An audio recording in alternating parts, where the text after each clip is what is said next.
Terra Nil is a video game that bills itself as a reverse city builder, and it's all about revitalizing a post-industrial wasteland into a thriving biosphere full of life. You start by reseeding the soil, then you cultivate some biomes, then you invite animals back to the environment, before finally packing up all your stuff and leaving nature the hell alone for a change. It is a dynamite premise, and one that's really satisfying to watch in motion as you bring colour and life back to the landscape one eco-friendly machine at a time. The thing is though, as fun as the game looks, and as much as I was looking forward to it, I kind of struggled to get into Terra Nil at first, and it has a lot to do with that seemingly simplistic pitch, that the game is a city builder in reverse. Because, and a round of applause for the Devolver Digital marketing team here, but Terra Nil isn't a reverse city builder.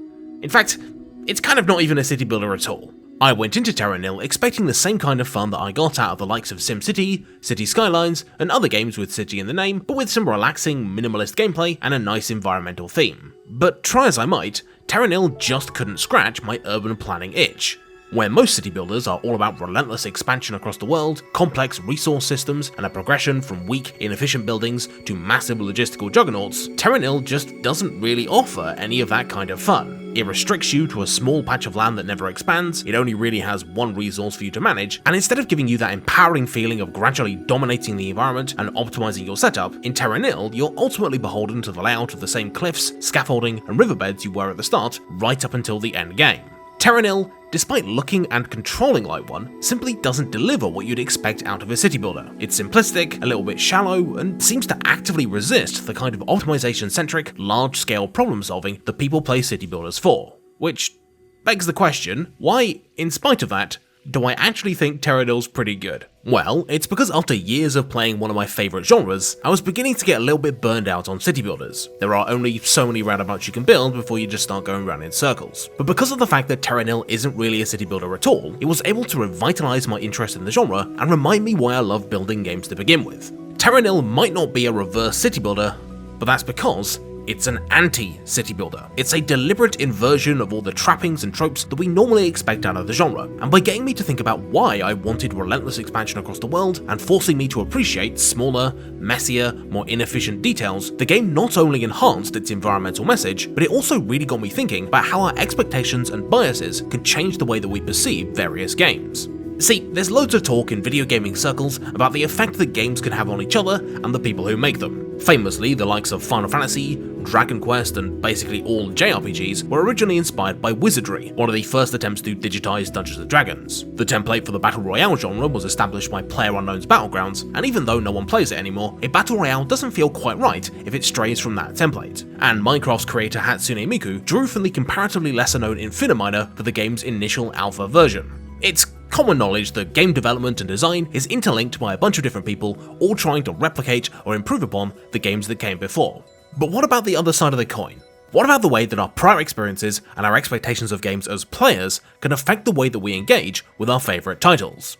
Well, as it turns out, our existing experience with video games as a medium can affect the way that we perceive other games in a profound way, and I don't think this gets discussed anywhere near as much as it should be. So much of our attitude towards various games, from whether they can surprise us to whether we find them boring, is based not on the game itself, but what biases and preconceptions we bring into the experience from outside. And as this phenomenon has become more powerful, it's even led to the creation of entirely new kinds of games like the aforementioned anti-games. But I'm getting a little bit ahead of myself there. Let's first go into a little bit more detail about how all of this works, and then we can wrap back around into what the hell an anti-game is, because I promise I didn't just make it up or throw it in there for no reason. Basically, this idea of accumulated experience as a broad concept is us gradually developing a subconscious understanding of the patterns and concepts that underpin most video games, in particular for specific genres. If you've ever shot at a red barrel and known in your heart that it was going to explode before you've even fired your gun, or made sure to double back and check every alternate route in a dungeon just in case you missed an optional treasure chest, then that's you using your prior experience with games to your advantage, and it can be really fun to have your biases confirmed in this way. However, there's also a downside to this idea that a background level of assumed knowledge is an inescapable part of video games. While we do get the fun of knowing what to expect from a game before we've even started playing, we also know exactly what to expect from a video game before we've even started playing. And this means that there's always a delicate balancing act the games have to contend with as they try and use our experience to their advantage, whilst also keeping things fresh. On one hand, games can use our accumulated prior experience in order to introduce concepts and gloss over needing to explain the basics by assuming that we're already familiar with these systems and ideas. For example, games almost never need to tell players that there's nothing in a bottomless pit or that they shouldn't touch spikes, because these things have become universal video game shorthand for danger. Similarly, we instinctively know that any ledge highlighted in a particular colour is climbable, we know that a weird cone coming out of someone's face is their vision radius, and we can instantly understand how best to use tanks, healers, and damage dealers without needing to be told what the Holy Trinity is, because we can simply transfer and apply the knowledge that we've accumulated from other games. All this stuff and more has become part of the unspoken language of video games that most titles kind of expect you to know, with many games being deliberately designed along these established patterns because that way they're easier to understand. However, these repeated design shorthands can also create a feeling of homogeneity, particularly if you play a lot of games in the same genre within a short space of time. A classic example of this would be survival games that copy the Minecraft progression arc of punching trees, mining stone, smelting metal, and then finally crafting endgame gear out of a special material like diamond. It was a supremely engaging journey to figure out the first time around, but now when I spot a game using this approach, it's almost like I can instantly foresee the next 5 hours of gameplay in a way that makes it kind of a foregone conclusion. The same goes for how if you play enough third-person shooters, you'll develop chest-high waller vision, and how you'll get sick to death of putting things that are analogous to boxes on things that are analogous to pressure plates if you play enough puzzle games. Of course, our accumulated experience isn't just mechanical in nature, it can also cue us into the tone and structure of a game on a more thematic level as well. Something like Chia, a great open-world adventure game that's a real love letter to New Caledonia, wears its Breath of the Wild influence on its sleeve, from its glider, to its climbing, even to its animations, but the game smartly uses these signifiers to clue the player into what kind of game they're playing, setting you up for an exploration-centric, go at your own pace and appreciate the world style of gameplay, rather than leave you guessing and missing what the game's all about. Being able to tell what kind of game you're playing at a glance isn't always a good thing though. Often, it can completely remove any kind of tension or the fun of planning from an experience because you've basically already seen everything before. Scorn, for example, a bio-horror game with a really unsettling vibe and awesome HR Geiger visuals, really wowed me to begin with and seemed like it was going to have an awesome, unsettling vibe, right up until the point it gave me some enemies that may as well have been zombies, and a spooky meat gun that may as well have been a pistol, and boom, I'm in a survival horror game, I instantly know what I'm doing, I now know my exact relationship with the world, and have immediately lost interest because I've done this 50 times already. This is also what happened to me with Terra Nil. I used my existing experience with way more complex city builders to easily reach the limits of the game's optimization, leaving me dissatisfied because I'd figured out the game too fast in a way that nearly caused me to miss out on what it was really about, and that never would have happened to someone with less genre experience. Speaking of fresh players, there's an interesting conflict between how fun it is to learn the unwritten concepts and strategies that underpin games, and the often huge barrier that learning these rules presents. Games that we as enthusiasts often think are simple and beginner-friendly frequently aren't, because although they're easy for us, they assume fundamental experience that new gamers simply don't have. As something like Rasputin's excellent Gaming for a Non-Gamer series proves, stuff like Portal and Shovel Knight, despite being basic, minimal frills experiences, simply don't explain basic concepts like looking around with the mouse or what is or is not an enemy very well at all, because they assume you've played a game before and that you've already internalized these basic rules. As counterintuitive as it might sound, spotting which games are good for people with little experience is often quite hard for experts to do, because once your perspective has been changed by learning the structure of various games, it's very difficult to go back. This idea that as you learn more about games, you begin to get trapped in your calcifying experience is why there are certain kinds of games that you really only get to experience in their truest sense once. Most people only ever really fall in love with one MMO, for example, because it's incredibly hard to recapture the sense of mystery and the unknown that comes from exploring such a massive world when you can't help but be aware of quest hubs, dungeon mechanics, and which areas you're supposed to be in, gradually sapping away that almost childlike sense of wonder as you invariably begin to view games in a more and more cynical light. Thinking about it, that paints a pretty grim picture, doesn't it? Does this mean that the more we learn about games, and the more effective our understanding becomes, the less we're able to appreciate them? Is it impossible to reclaim the sense of wonder and surprise that we had back when we first started playing games? And will our passion invariably lead us to becoming cynical and jaded and unable to enjoy the things that we once loved? What? No, of course not. Are you kidding me? Did you really think I was being serious? Yes, an increasing level of experience does mean that you can see stuff coming and will probably be harder to impress when it comes to playing games intended for a mass audience. But the fact that you've built up this library of expectations and knowledge about how you think games ought to work opens up an entirely new plane of experiences in having your expectations subverted. What do I mean by that? Well, I think I can best explain the new artistic experiences that open up once you've got some preconceptions to subvert by using an example. Consider the humble Mimic. The Mimic is a unique monster in the fantasy lexicon because its existence is predicated around an existing assumption. The players love loot and think it's something desirable, therefore making them incredibly vulnerable to an enemy that disguises itself as part of a dungeon, usually a treasure chest. Mimics are fan favorite and incredibly memorable foes because they prey almost exclusively on savvy players who beeline treasure chests without thinking, challenging our existing assumptions about how RPGs function in a way that simply wouldn't work on someone not familiar with the conventions of the genre. They'd probably question why this thing is sitting right here instead of being blinded by hunger for loot. This is the real benefit to games that use subversion to their advantage. By deliberately going against our learned experience, games can give us that fun feeling of getting to learn how they work all over again, but with the added bonus of only coming away from the experience with a deeper, more complex understanding of the possibilities that particular kinds of games can offer. Another example of these kinds of subversive plays against our existing understanding would be the existence of morality systems. Most mainstream games implicitly teach you that murdering people is okay and that you'll rarely face consequences for your actions, so defying that assumption by measuring how evil you're being at any given time, even if that system is very simplistic, causes you to have to reanalyze all the unconscious decisions you'd normally be making in a really fun way.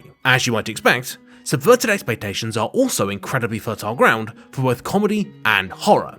Funny games can mine an incredible amount of enjoyment out of spoofing genre conventions or challenging our perception of what's normal by pointing out their inherent absurdity, like how the Stanley Parable's best jokes come from acknowledging the often tenuous relationship between player and developer as you defy the narrator, an element of games that we as players rarely have to think about, making it really funny to have it be impossible to ignore. Along similar lines, the horror of games is amplified when the comfort and security of knowing the rules and what to expect is ripped away from you. A personal favourite example of this is in Batman Arkham Asylum, where the game pretends to crash and reboot, giving you this great feeling of gut-wrenching terror as you think for just a moment that you've lost all your senses.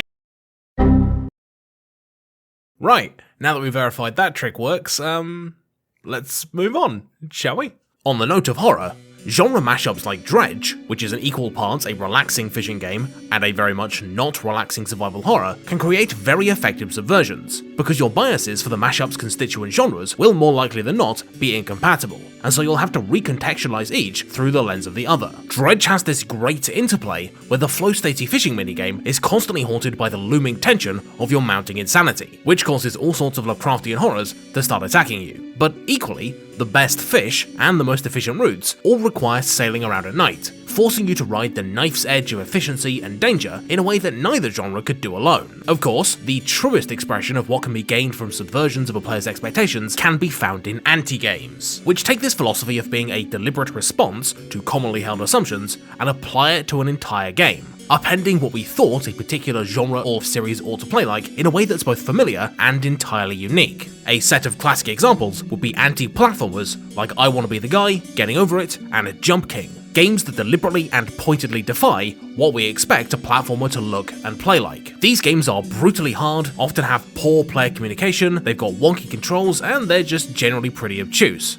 But crucially, they're not badly designed or shoddily put together, they just defy our expectations in a way that's equal parts off-putting and novel. When you first get caught off guard by spikes jumping out of the wall in I Wanna Be the Guy, or take 5 minutes jumping out of the starting pit in Jump King, it's almost funny, because these are the kinds of unfair jokes at your expense that the likes of Mario would never pull on you, revealing not only how much invisible help regular platformers give you, but also enhancing the thrill of beating a game that's finally playing fair. Along similar lines, there's a strong argument to be made that the likes of Dark Souls, Darkest Dungeon, and a lot of other decidedly more hardcore games owe their success to being anti-RPGs. The genre typically emphasizes player empowerment, strong narrative elements, and a lot of direct power progression, but these titles invert all of that to create an experience that carries a lot of the same hallmarks but feels entirely different to play, as you are routinely disempowered in a confusing world where leveling up and having bigger numbers on your side is secondary to systemic mastery. The same can be said for extraction games as the anti-battle royale. They've got many of the same mechanics and structural conceits, but are framed around a totally inverse relationship with loot, which is permanent and valuable rather than throwaway. This inversion extends to combat too. In battle royales, combat is usually fast-paced and without much in the way of long-term stakes, but in extraction games, every fight has way more on the line and is therefore way more tense, in spite of the fact that these games use more or less the same mechanics. In fact, you could probably make the case that that's intentional. I reckon extraction games are only going to get more popular as people play battle royales enough to become sick of them and then go seeking out a subverted experience. Looking at the world of less violent games, Yume Nikki was so influential, not necessarily because it's a super fun video game, but because it challenges several core assumptions about the fundamental nature of how we play games. There's no real story, no goal to speak of, no real enemies, and zero attempt to even explain what you're supposed to do. You have to infer and guess at everything as you just sort of wander around these weird dreamscapes. And the lack of structure and guidance that we implicitly accept as an inherent part of games creates an experience that's so eerie and unsettling that it's no wonder Yume Nikki inspired the creation of a bunch of equally subversive games like Undertale, Lisa, Doki Doki Literature Club, and Omori, all games that can only be truly appreciated with the foreknowledge of having immersed yourself in their respective genres first. Undertale simply doesn't work as commentary if you've never played a monster-slaying RPG, and the spooks in Doki Doki Literature Club have no foundation to subvert if you don't know what a regular dating sim is supposed to look like. Which brings me right back around to Terra Nil. Terra Nil is an anti-game in the truest sense. It hides in plain sight, using the conventions and mechanics of a city builder, only to turn them around and use your assumptions about the genre against you in order to pose some interesting questions that you wouldn't even think about without that prior experience.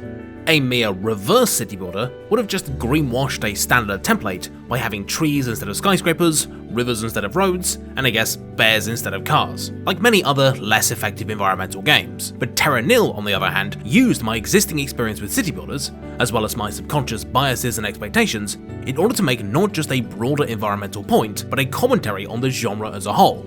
By forcing focus on the micro scale as you create individual habitats rather than sweeping metropoli, and removing the focus on ugly efficiency by making the winning strategy to use a handful of buildings with a small footprint, Terra Nil highlights the implicitly destructive relationship with your environment that most city builders end up encouraging. In Oxygen Not Included and Factorio, for example, true sustainability is next to impossible, and you're forced to spread ever outwards in search of new resources, devouring the landscape in the process. And even in city building and strategy games that claim to have an environmental message, you still have a kind of exploitative relationship with their world. In Civilization, natural beauty is just something to be leveraged as a weapon to wage contra or war. In Surviving Mars, the planet has to be painstakingly made to conform to human standards. And in Frostpunk, the environment is literally your biggest enemy. I'm not saying that these games don't have good intentions, but I think Terra Nil is only able to present an experience where you have to work with nature rather than against it, because it breaks city building conventions, of which that oppositional dynamic is one of them. In Terra Nil, you've got to fight every optimizational instinct that other city builders have taught you if you want to totally restore the biosphere and create a habitat for every animal, in a way that really highlights how this very human need to escalate and optimize everything, the core fun of city builders, is what puts us at direct odds with the inherently chaotic and inefficient natural world. Put it this way, there's a reason why you have to leave at the end of every Terra Nil level, and it's because nature and human endeavor, no matter how well intentioned, are to a degree fundamentally incompatible. But beyond simply making me feel bad for liking city builders, Terra Nil's inversion of these tropes actually re-energized me to get back into them, because in criticizing this invisible part of the building game identity, Terra Nil also brings clearly into focus what makes them fun. I love the feeling of control that city builders provide, and getting to watch my domain change from tiny hamlet to bustling metropolis. But it was only in having that fun stripped away that I was able to articulate why I like the genre so much. And that's what I think is special about Terra Nil. Sure, it's very expensive for the playtime, and on a fundamental gameplay level it's a bit simplistic and shallow, but I think Terra Nil has real value in giving people who might be a bit burned out on city builders a fresh look at something they love, breaking down our assumptions and our biases in order to reveal the truth of the genre within. And I think that's ultimately the lesson behind this weirdo concept of us gradually figuring out how art works. A lot of people like to claim that their medium or genre of choice, be it films or books or RPGs or shooters, have gotten boring and stale, or that they've simply lost interest in them. But I think what this really signifies is that people have gotten trapped in their own preconceptions, and they need to look a little bit further afield to find titles designed with an experienced audience in mind, ready to undermine their expectations and revitalize their sense of discovery. Games, like all art forms, are constantly evolving, and it's arrogant to assume that we've ever completely understood them. Our accumulated experience is just that. Experience, not fact. And so there's always room for it to be subverted, questioned, or seen from a different angle. And without understanding this and opening ourselves up to having our preconceptions broken down, not only will we be trapped into only ever playing games intended for those with a low level of experience, but we'll find ourselves unable to really enjoy them either. It's only by being adventurous, keeping an open mind, and viewing things from a strange new perspective once in a while, that we can find out why we love our old favourites to begin with and appreciate them in a new light. Oh, sorry, what was that? Oh, were you expecting me to make some sort of joke? Is my finishing the video on a sincere note for a change perhaps breaking some sort of unconscious pattern that you constructed in your head? It's weird that, isn't it? Yeah, strange. You know what? Fine, okay. So, a priest, a rabbi, and an imam all walk into a bar, and the rabbi, right? He walks up to the counter. Let's do the after the video segment instead. Yeah? So, basically, this is the part of the video where I wax lyrical about how sorry I am that this one, once again, took longer than I'd like to make, and more importantly, point you in the direction of some lovely cool people that I think deserve the spotlight far more than me. For example, at the end of every video, I like to showcase a cool internet person who's been doing cool things, and this time, it's Arcane Workshop, a channel which really focuses on in-depth, almost intimate, philosophical analyses of a bunch of dark and moody games. Arcane Workshop has this great, pseudo-poetic vibe, and through this unique lens, it's even managed to turn me around on some games like Soma, which I initially didn't really like, but now totally get the appeal of. And if that weren't enough, in spite of the fairly highbrow tone of the videos, there are also some pretty excellent jokes. It's great stuff. Full disclosure, just purely for the sake of transparency, Arcane Workshop is a patron of mine, so I am possibly a little bit biased in the channel's favour, who knows? Really, you should just go and make up your own mind and go and check it out for yourself. You will almost certainly agree. Speaking of which, if you want me to feel awkwardly financially indebted to you, and also to support the creation of dumb videos like this one, be sure to support me on Patreon. Patrons get bonus content in the form of behind the scenes looks at my work, extra analysis content, early access to videos, and special shoutouts that are on the side of your screen right now. Patreon is a real lifeline for people like me, and it's basically the one thing stopping me from doing Raid Shadow Legends sponsorships, so I guess I'm blackmailing you now? Yeah, let's roll with that, I suppose. Also, those illustrious few who donate a whopping $10 a month to me even get an extra exclusive voiced shoutout. If you would like to join them, just head over to my Patreon. Those people are Ali Wright, Andrew Labrano, Asaran, Auna94, Bardic Dragoon, Brennan Spalding, Brian Atariani, Constantine Amend, Cosmix360, Daniel Metjes, Das Kangaroo, David Setzer, Dirk Jan Karambeld, Digleteer, Ecton, Edward Franklin Woods, Eugene Bulkin, Gazcol, IFR93, ISAW Dano, Jacob Dylan Riddle, Jordan Gear, Justin Dent, Lee Berman, Mace Window 54, Mark Vallant, Nate Graff, NWDD, Oliver Mahofa, Patrick Romberg, Peter D. Tomasak, Reddit X, Regal Regex, Ray's Dad, Sean Mattox, Sheldon Hearn, Simon Jacobson, Steve Riley, Strateger in Ultima, The Forbidden Shrimp, Tin Markovic, Tig Uren, T-Corn, Tyler Duncan, Uprising, Whimsical Wisp, Zach Brantmeyer, Zach Grendel, and Chow. Okay, that's all from me. I'll see you hopefully very soon. Bye!